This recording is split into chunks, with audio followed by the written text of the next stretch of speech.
You know? Oh, sorry. That's okay. Yeah. So I showed up today and there are no parking spots. So I'm literally parked on the side of the farm here, like watching her in the rearview mirror as I talk to you. Was that something that, was that a vocation that she picked, or was that something you decided she should do? No, she loves horses. I would not do this. I would not get on a horse. If you gave me an option, I'd pass, but she really loves them and it's good for her. She had a rough time this year because we moved during the pandemic. So she doesn't have her friends, and this year was middle school. Oh, yes. So it was a tough transition because anytime you go into sixth grade, it's a tough transition. But now she went into sixth grade with no friends. Mm-hmm. So I told her to pick whatever she wanted to do that would make her feel more at home. And she said she wanted a horseback ride. So now we come and do this a couple days a week, and she really likes it. So Good. It's her thing. Yeah. What made you decide to move? Did you move? Where did you move from, first of all? I'm originally from Southwest Florida, mm-hmm. south of Sarasota. And about a month maybe into the pandemic, we had been talking about moving, but never made any concrete plans. And like a month into the pandemic, my husband looked at me and he's like, I want to move. And I was like, right now? And he's like, yeah. He goes, we don't know what's going to happen to the world. We may as well, pick up and start something new. And I was like, it was a great idea. So we ended up moving up here because my husband is a Flagler grad. Mm-hmm. So he knows this area. And we bought a house online and moved in the middle of the pandemic. So we've been here a year now. Oh, wow. Was it hard finding a house? And well, let me backtrack. Moving, with husband and kids and all that is always a big undertaking at any time. Did the pandemic make it more difficult as far as just the logistics and all the natural challenges? Yeah, I mean, it's almost a 5-hour drive from where we were. So, and of course it was like, literally it was, this was April, maybe we were going to look at the house, which was right at the beginning of this. And you weren't like going out or going into places. So we were like stopping on the side of the road to let everybody pee. And like, we drove up and we went to look at the house because we had to do that for the inspection period. Mm-hmm. And now the house we bought, nobody was living in. So we knew it was okay to go into the house. Yeah. But like the realtor, like we're all like masked and gloved up and we're like going into this house, and it was crazy. It was like the weirdest thing. It was like being in this movie, right? And so we all toured the house, and then they let us use the oven so we could cook our own like chicken nuggets. Mm-hmm. so we could eat, so we didn't have to go out to eat. But it was just the weirdest thing. And I was like, I can't believe this is what we're doing right now. But it's ended up being a great move for us because there are so many more kids in this area. I mean, Yeah. we basically lived in like a retirement community Mm-hmm. before, but that's where I was from, so I didn't know any different. But we really like it here, so it's very nice up here. How long did it take for you to feel settled in? I still have boxes I haven't unpacked, if that's your question. It's been a Yes. year. What are your, tell me some of your initial impressions of this community. It's a little straight, it's a little weird out here, and probably more so over the past few months, I'd say. So coming in from, from into Northeast Florida from out, had you been here before? Were you familiar with the area at all? I mean, I was familiar in the sense that I had visited here a couple of times, but like I really love the neighborhood that we're in. My Mhm. kids have friends that they can just like roll out the front door and ride bikes with. It's very different from back where we were.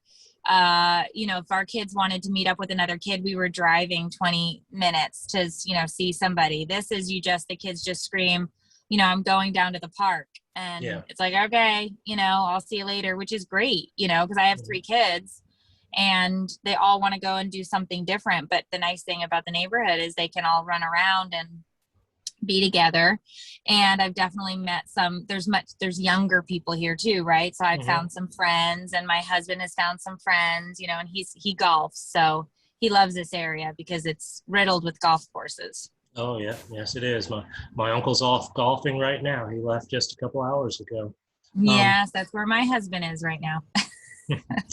and golfing is kind of cool because it's one of those things you can do that is kind of sort of socially distanced in a sense. I mean, you're playing with your little group, but you're out in the open air and you're away from most other people except when you're in the clubhouse or something. So that's kind of Right. cool. No, that was something he never stopped during the pandemic. He was able to golf because he mostly golfed by himself anyway. So, and my son plays tennis, which was another good socially distanced sport. My other son who plays soccer just started back at that because that was not happening. So they just started soccer back. And so now everybody is pretty much, this summer was back to a pretty normal routine, Hmm. because we all vaccinated. So it was like, okay, let's time to, it was a little abrupt for me, if we're being honest. Like it was Yeah, like, okay, time to go. And I was like, I'm not really there yet, yeah. but, but the world didn't care. And so I was like, well, I guess it's time to go. So we're Hmm. going. Absolutely. Tell me a bit about your career as a comedian, as a performer. How long have you been doing this stuff? Well, I started my website back in 2014 where it was just a blog. And then I noticed the trends on Facebook were starting to go very video heavy. Yeah. So, and that was obviously to compete with YouTube. And so I was watching that and I was like, wait a minute, these people are just going on Facebook making videos about random nonsense. I'm like, I can do that.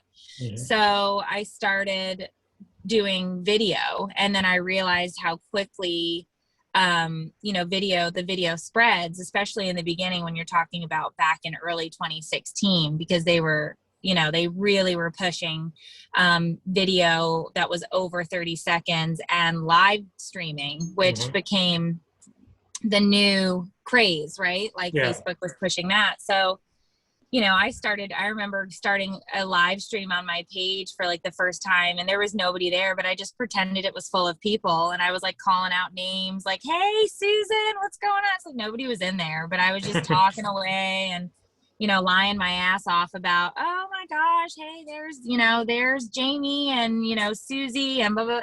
And eventually, the magic of Facebook, and it sucks it into the algorithm and it shows it out. And it's like, you've got this video now that I remember the first time I got a video that had 10,000 views, I was like, oh my God, paparazzi, like stop taking and it's Yeah. hilarious, right? But that's what it feels like in the beginning. And at the same time that I started with video is when I started doing some of I would do like amateur nights at stand-up clubs. And I quickly realized that as a mom of 3, the comedy club circuit was probably not going to be my thing, because it was like Tuesday nights at 1 a.m. Yeah. And then I have to go home and get the kids up and get everybody ready for school. And, at that time, my husband was an administrator, and he was getting up to go into work at 6 o'clock. And he's like, I can't have you doing comedy clubs at 1 a.m. on a Tuesday. I can't take the kids to school. Like, you have to take the kids to school. And I was working from home at that time. So I was designated as the one to take the kids to school because he was already at work. Yeah. But I realized that I loved stand-up comedy, but I was a 30 some odd year old mom of 3, and I couldn't really play that game. So I started taking the things that I wanted to write as bits and creating them as videos. Oh.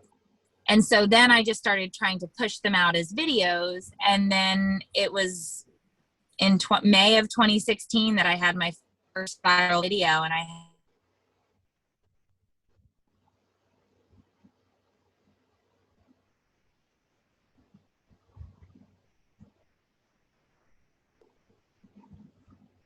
Well, I think our connection got jammed up a little bit. Hold on just a moment here. Sorry, our connection got jammed up a little bit. The last like 10 seconds or so, you were saying, you were talking about your first viral video. When you first went viral, was it like, when it first happened, did it come as a surprise, or did you already sort of have a mindset that you were going to get to that point fairly quickly? No. I mean, I was blogging for about a year and a half at that point, and then had just started doing the video. And I did this video about Mother's Day. Yeah. And how if it's Mother's Day and it's my day, then I want to be left the hell alone, and I don't want to see any of you people because this is my day off. And of course, my husband that weekend was off on a golf trip on Mother's Day weekend. So I did this rant and put the video up like probably 2 or 3 days before Mother's Day. And, that morning, I called my husband. I was like, holy crap, it got 10,000 views this hour. And he's like, are you sure? And he was like, no. I was like, no, it got 10,000 views in an hour. Like, that's crazy. I've never had anything more than a couple of thousand views ever on a video. And so he's like, okay, well, just watch it. And then by that night, it had a couple 100,000. And then by the next morning, it had crossed 1 million. And by the end of the weekend, it had 10 million. Wow. And so it was crazy. And so at the beginning of the month, I had 3,000 followers. At the end of the month of May, I had 60,000. And then I was just like, oh my gosh, I have to feed this machine. So I just kept writing videos. And at one point, I think I was releasing like 3 new videos a week. And I was just, just churning out as much content as I could. And, I quickly realized after about a year of that burnout is a real thing. So I had to temper that, and I had to stop, kind of trying to create in that manner. So, things have shifted and changed, but, it's been crazy, now, we're at over 3 million on Facebook, and, but I do so many different things, right? Like we podcast, we sell merchandise, I write books, we are launching this tour that I'm so excited about. Like the tour has probably been the most intense experience to try and launch a show that's going to go into a theater. That's been crazy, but really excited. I think it's going to be something big. Yeah. And, a lot of folks, as an independent content creator, and being very successful at it, for folks who maybe don't have as much experience with this and are looking to do this themselves, say once you go viral, or once you hit, say, the 10,000 view mark, the first time you did that, from a business perspective, what are the next steps that you would take? How do you take the viral video and then turn that into expanding the brand and expanding the business? Well, that's the hard part, right? Like, I Mhm. mean, I wasn't set up for it. I wasn't prepared for it. I wasn't ready for it. It took me another, I don't know, probably another year and a half to figure out how to build that into what looks like a business. And on Mhm. top of that, I still had to work my other job because I was a teacher. And so I was Oh, teaching students online. So I had to continue to do that because the deal with my husband was you can quit your job and focus on this once it makes money. yeah. And it's like, well, I don't know how to make it make money. And he's like, well, you got to figure that out and go to work Mhm. because this isn't paying any bills. Right. And so I had to do that until I had 6 months worth of my income saved up. And that's when he was like, okay, now you can start focusing solely on this, which is the bright thing to do. Like I'm all about a leap of faith, Mhm. but if you don't have money in the bank to back it up, Sure. that's a problem. So, and I was ready to just be like, I'm famous. I made one video that went viral. Let me quit my job. And he's like, that's not how any of this works.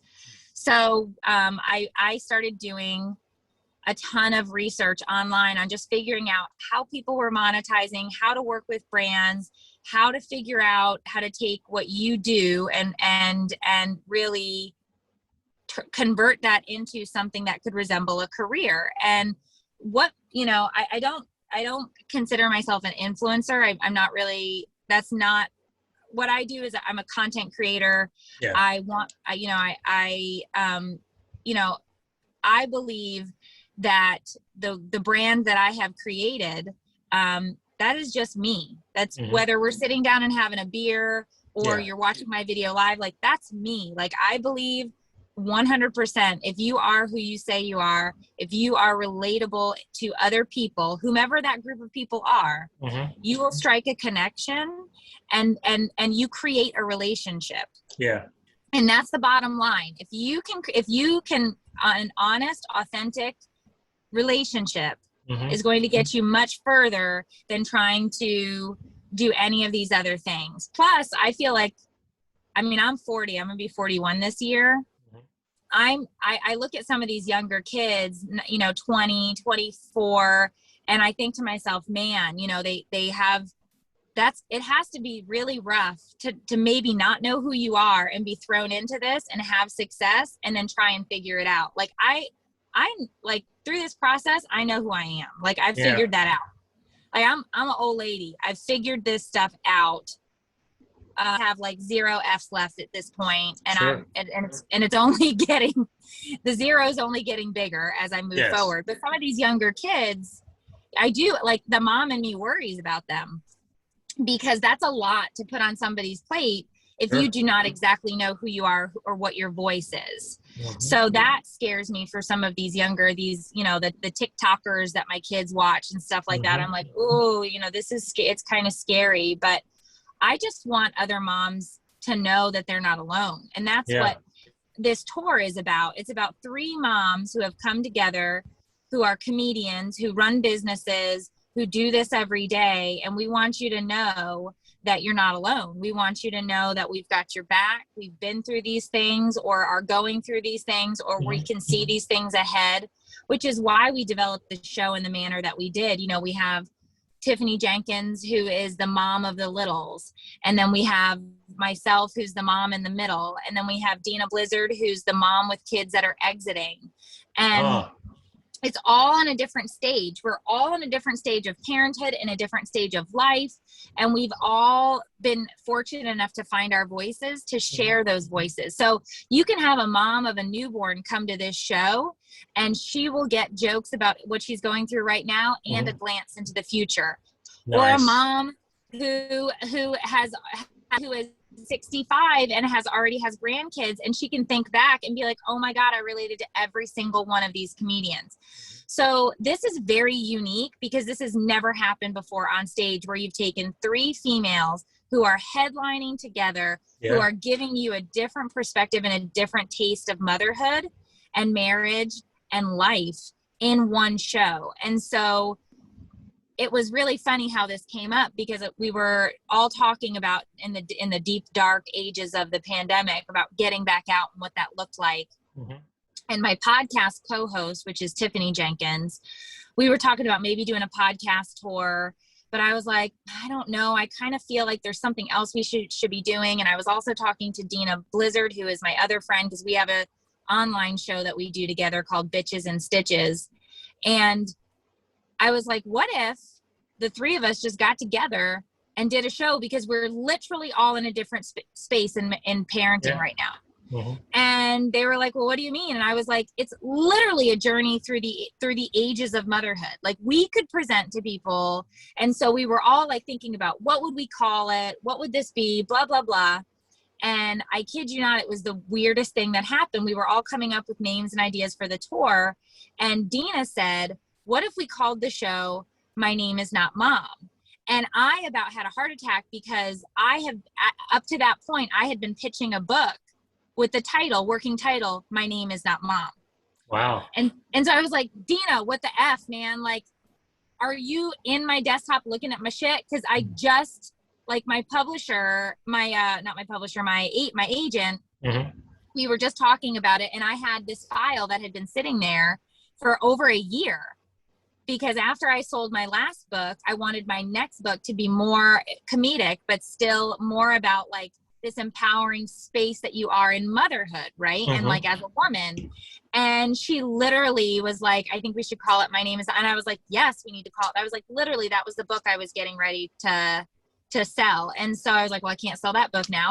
So I said, okay. I was like, I can sell the book, different title. So, and we got with Tiffany, and we all got together, and we all agreed, like, yes, like our name is not Mom. We are Mom. Yes. That is not our names. We are people. Mm-hmm. We have other things that we do that that don't revolve around these children. Yeah. Yes, we wear a lot of hats. Yes, we do all of these things. Yes, we love being moms, Mm-hmm. but it is a part. It is a piece of the puzzle. Mm-hmm. And so I really have high hopes for this show, because it does have the ability to touch these women across the spectrum.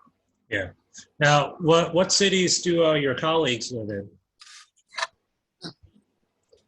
What cities do your colleagues live in? Dina is up in Jersey. Mm-hmm. And Tiffany is in Southwest Florida. So she and I used to live about 40 minutes apart. Yeah, for a lot of folks, working remotely can be kind of a challenge, especially collaborating from a distance on something. But with you ladies, do you think with your background working in video and stuff like that, does that give you like kind of an advantage or make it a little bit easier as you were going through the process of collaborating to make this happen? I'm not. I mean, this was really hard. Launching a show is so insanely difficult, and I think there was definitely doing it at a distance did make it harder. But Mm-hmm. we all understand the world of Zooms now. We're doing a Zoom right now. Yeah. And so it was, I think if we had opportunities to be in the same room for unlimited hours for a while, Mm-hmm. there could have been maybe less bumps in the road, but who knows? I think you're going to have bumps in the road with a tour. Anytime you try to get something like this launched, this is definitely not the traditional way to try to launch it, but we are not traditional people. So Sure. I think that's going to work. I think it's going to be fine. We are almost sold out in Jacksonville, and that set of shows is 10 days away. We are doing really well in our other markets. We just announced yesterday Atlanta and Iowa. Wow. And we have another 10 that are getting ready to hit very soon. So this first leg is I think it's going to be great, because we've got Jacksonville, Port Charlotte, Tampa, Atlanta, and Iowa. And so it'll be hard in this first run, because I think there'll probably be maybe 12 days where I'll be gone from home. Mm-hmm. But then we'll have some downtime before we hit out the next leg of the tour. But, the idea is to do this over and over and over again for the next year. Yeah. And of course, it'll evolve and change as you go through the process. And from the time that the three of you first had the idea to do this, how long did it take to go from idea to the point where you felt like, okay, we're ready to sell this and actually start telling people about it? Well, I don't know if my math is right. I'm trying to remember when we launched Jacksonville. I'd have to go back and look, but I want to say it was probably 4 to 5 months before we let the cat out of the bag. Mm-hmm. And then we only announced Jacksonville, and we kept the other ones that we were looking at behind. Mm-hmm. And then we saw the response in Jacksonville, and then we were like, okay, we can release 2 more. And then we just released Atlanta and Iowa. So, I want to say in total, it's probably been 6 months since the idea started floating, Mm-hmm. but then it was maybe 4 months worth of work before we let the cat out of the bag about the first show.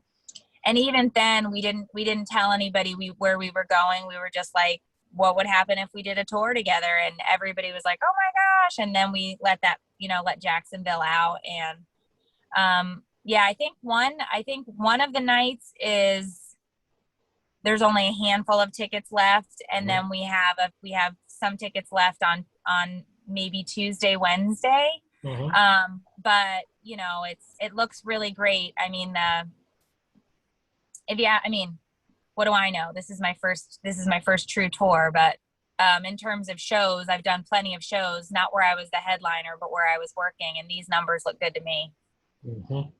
And that a show like this, of course, it's entertainment and giving people a good time. But I feel like especially over the past year, like I think everyone's really kind of been forced to really think hard about things like self-care and about the importance of having a support system in whatever walk of life you're in. And I know that moms are going to be able to relate to the stuff that you ladies are doing. Tell me a bit about, on a personal level, and professional, and especially personally, how important it's been having these other 2 ladies in your life in terms of just support and camaraderie and things like that. Oh, I mean, that's the whole thing. We were talking about doing this because over this last year and a half, we've all had each in our communities. Mm-hmm.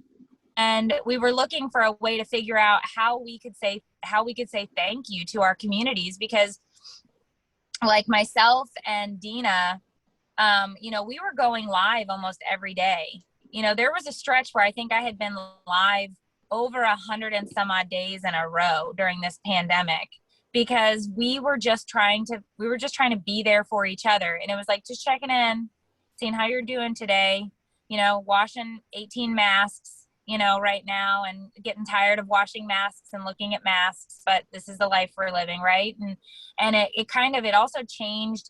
It changed a lot about how we interact with our communities, in the sense of we needed each other more. We needed to, I call it my talk therapy, right? Like I need these people. And, people will joke and it's like, oh, you're online friends. It's like, no, these are my friends. I know them by name. Mm-hmm. I know what's going on. I know what's going on with their friends, with their kids. Mm-hmm. I know whose kid is getting ready to have a kidney surgery. I know whose husband just had a heart attack. I know who, we know these people. Mm-hmm. And that was a big thing for us, is that, we have such a connection to our communities. I mean, Tiffany Jenkins has wrote this amazing bestseller, and she's getting ready to launch another book, but she has connected and saved like thousands and thousands and thousands of lives with her journey through addiction. Mm-hmm. And that's one part of her. And she's also, and she's also a mom, and she's also a comic. And when you put 3 women together who have had these varying lives and done these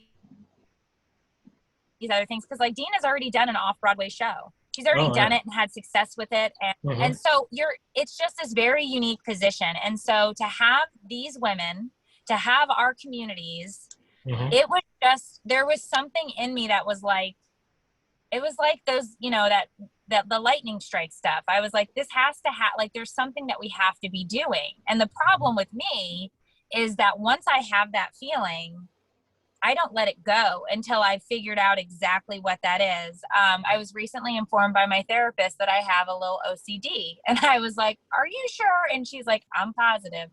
So I get this, I had this compulsion around this show Mm-hmm. to say, like, there's something here. We have to figure this out. We have to go down this road. My husband lovingly calls me a hemorrhoid. Like it is, that's ingrained in my personality. So I knew there was something here, and I'm really proud of us, and I'm really proud of what we built, and I can't wait to show it to everybody. And it is about getting these women together and applauding them for making it through this last year and a half, and Yeah. saying, look, we totally feel you. Like, this was really effing hard. And now we want to get you together, and we want to make you laugh, and we want to make you feel seen and heard. Like, that's what it's about. Letting them know that we see them and we hear them. Yes, on a live or on a video, you only hear me talking, but Mm-hmm. I'm reading your comments. We're all reading your comments. We hear you. Mm-hmm. We know what you're going through. And that's what we want to that's what we hope will come across on stage. Oh yeah. As you've gone through this journey of establishing yourself, establishing your brand, have you found yourself? Do people reach out to you about their problems, about things that maybe they don't have a support system as strong as yours? Do you enjoy being someone that others can lean on?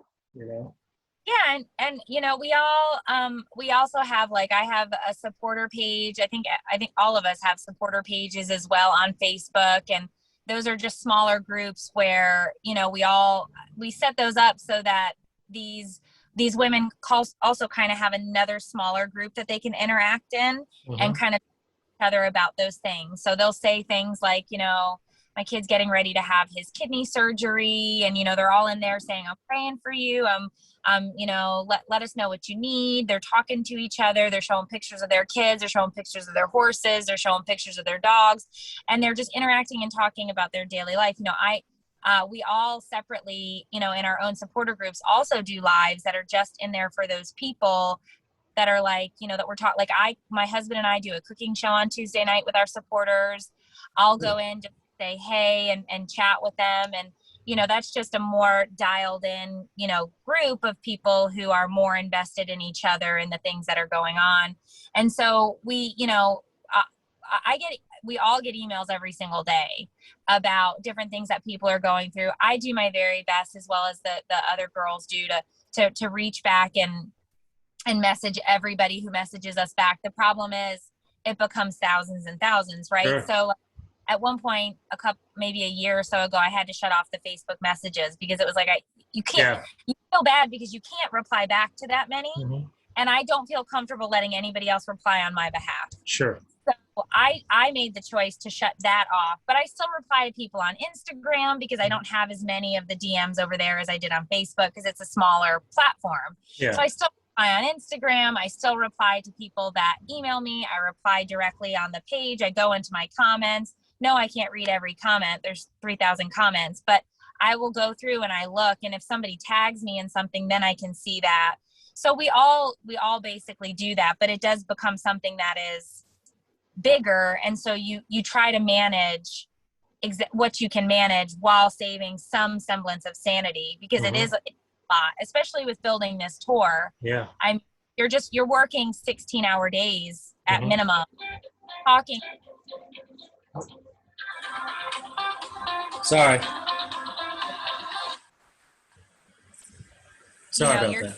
That's okay. You're talking to a team of people across the country, and it's just this massive, it's 500 emails a day from just the people that you're working on with the tour, because all Mm-hmm. of these things happen, and it's like they all have to happen right now.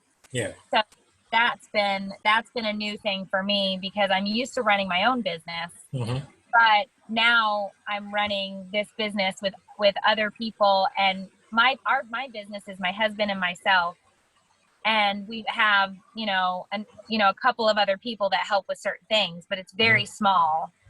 And then you jump into this tour, and it's like, oh my God, there's like 12 new people that all have jobs, and you're just like, oh man, this is a lot, so you got to learn to roll with it, but none of it is easy, but in the end, I believe 100% it's worth it.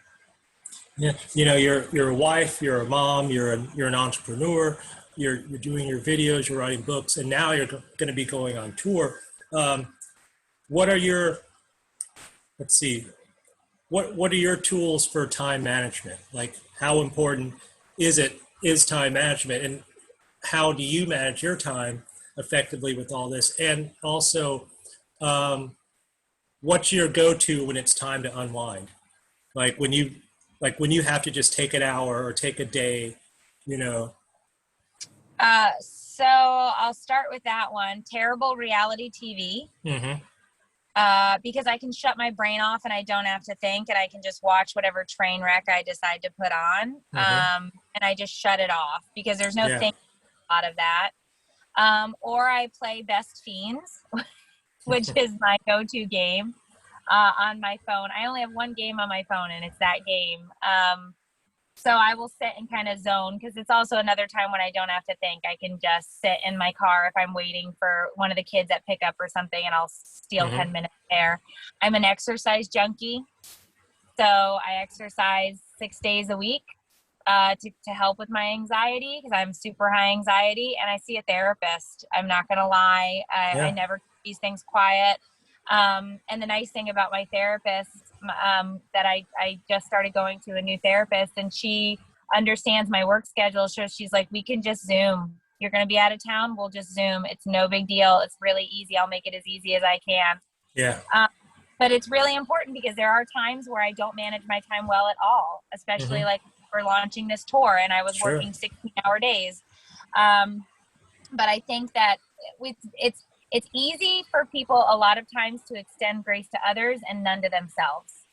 And when that happens, that's when you find yourself in a heap of trouble. Yeah. So I had to kind of take a step back and realize that I was not extending much grace to myself recently. And I was just worried about being focused on doing these things. And so then you can have these moments where the overwhelm is intense.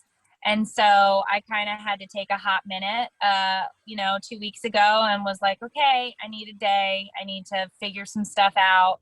And I got back with my therapist. She kind of gave me some guidelines. She was like, you have to go to bed at 11 o'clock. And I was like, okay, Mom. And she's like, no, I'm not kidding. Like, you don't sleep. You got to try to go to bed at 11 o'clock. Yeah. So for the last week or so, I've been making it the point of going, and I was like, wow, it's amazing how much better I feel when I do get some consistent sleep. Yeah. So, but you forget about all of that. You forget about that you need sleep, that you need food, when you are so driven to work on a project. So I think that happens to all of us, no matter what walk of life we're in. When we get in that spot of overwhelm and we don't take care of ourselves, that's where it gets really shady, and you have to stop. Oh, I can stay.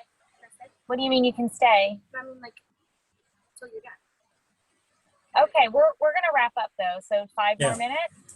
5 more minutes. You can go play with the horses for 5 more minutes. Don't do that, but don't put that there. Please put it on the floor mat.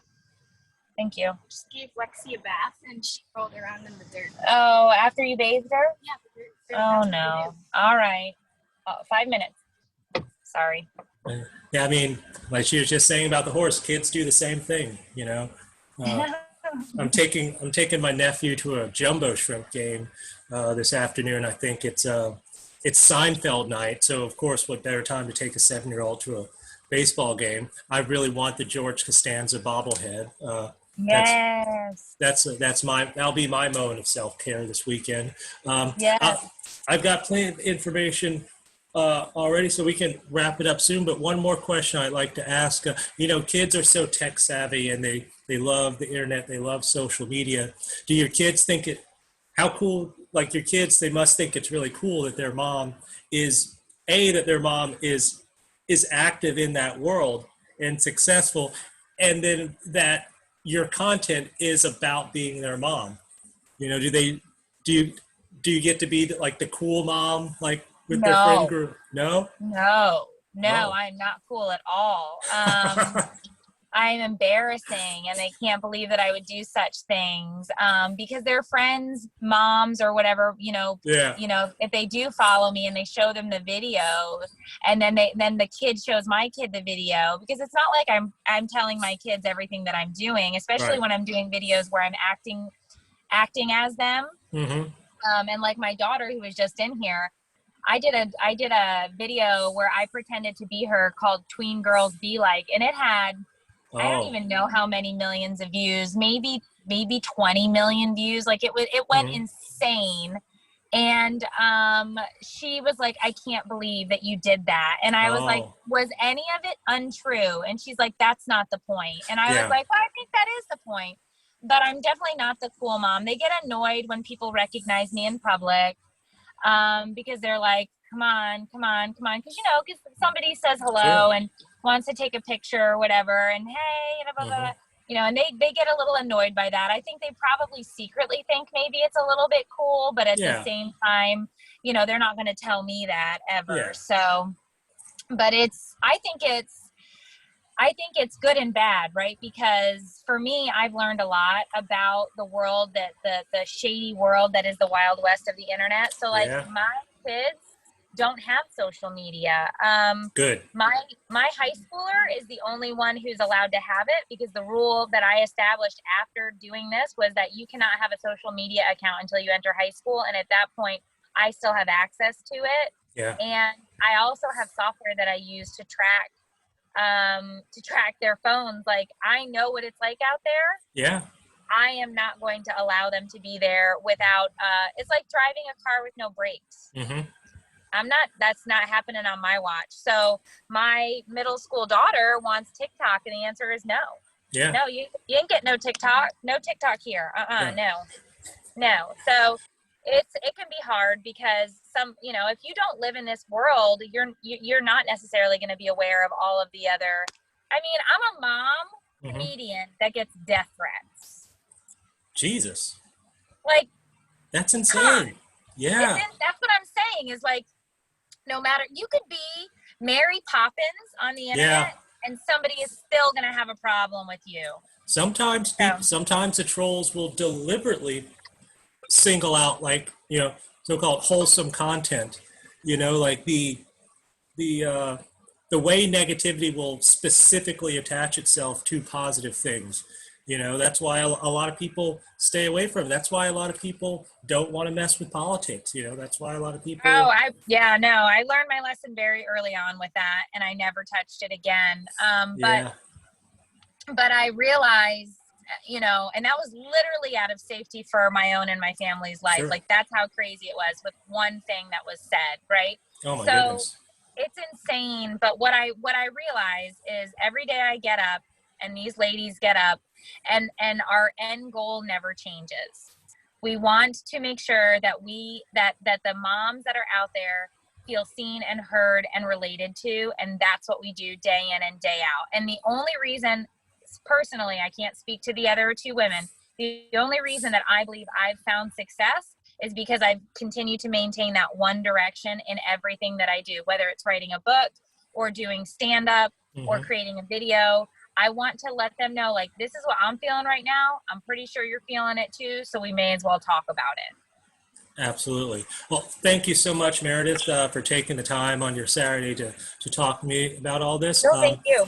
I'll send the article, will probably run next Sunday, I think. I'm not quite sure, but I'll be sure to send the link to you and the management and all that, and of course the venue. And we'll put that out on social media. Make sure we sell out these shows here in Jacksonville. Yeah. And I'm going to email you a link to one of my favorite YouTube videos of the past year. It's this lady did a parody of a Bad Guy by Billie Eilish. It's called Good Mom, and it's all about being a mom, but she's like dressed as Billie Eilish, and like she's spot on with the lyrics. Like she gets the voice right and all, and the rhyme schemes.